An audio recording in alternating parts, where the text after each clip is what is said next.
এখনকার মেয়েদের আমি একটা কথাই বলতে চাই সবাইকে, যে লাইফে এনজয় করো, নিজের বয়ফ্রেন্ডকে কোনোদিন বর বানিও না।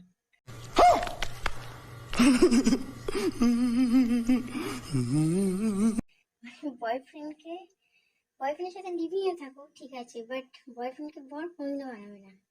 বিকজ যখন বড় হয়ে যাবে তখন সে তোমাকে পুরোপুরি ভুলে যাবে। মানে বউ হবে যখন গার্লফ্রেন্ড থাকা অবস্থায় সে তোমাকে যেভাবে ট্রিট করবে, যখন বউ হবে পুরো উল্টোটা। एकदम इन्होंने वक्त बदल दिया, जज्बात बदल दिए, जिंदगी बदल दी। और अभी तो रुको, क्लाइमैक्स अभी बाकी।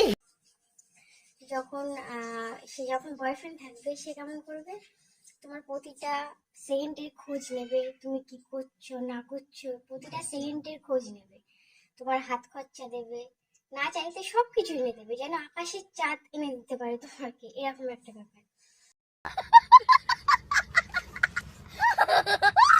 যেই তুমি বউ হয়ে যাবে সব ভুলে যাবে।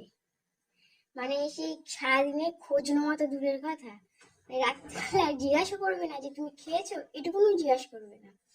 আর হাত খরচা তো দূরেই থাক, কোনো কিছু চাইতে গেলে বলবে এই তো সেদিন এনে দিলাম, এর মধ্যে ব্যাস ফ্রি গেল, এটা এনে দিলাম ফ্রি গেল।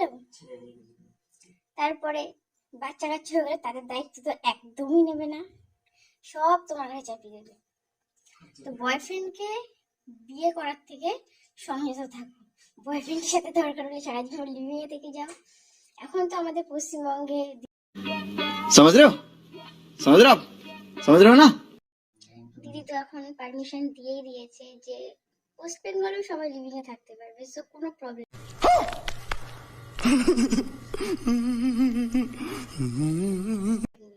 তোমরা লিভিং এ থেকে যাও, বয়ফ্রেন্ডকে ভুলেও বর বানিও না। তো প্রতিটা মেয়েদের আমি বলছি এইটুকু থেকে সাবধান হয়ে যাও, আমার কথা শোনো, নইলে আমার মতো কিন্তু পস্তাবে পরে, ঠিক আছে? আমি এখন ভাবি মাঝে মধ্যে যে কেন বিয়ে করলাম, লিভিং এ থাকতাম ওর সাথে ভালো হয়ে যেত। বিয়ে করাটা উচিত হয়নি। তোমরা সবাই সাবধান হয়ে যাও, ঠিক আছে?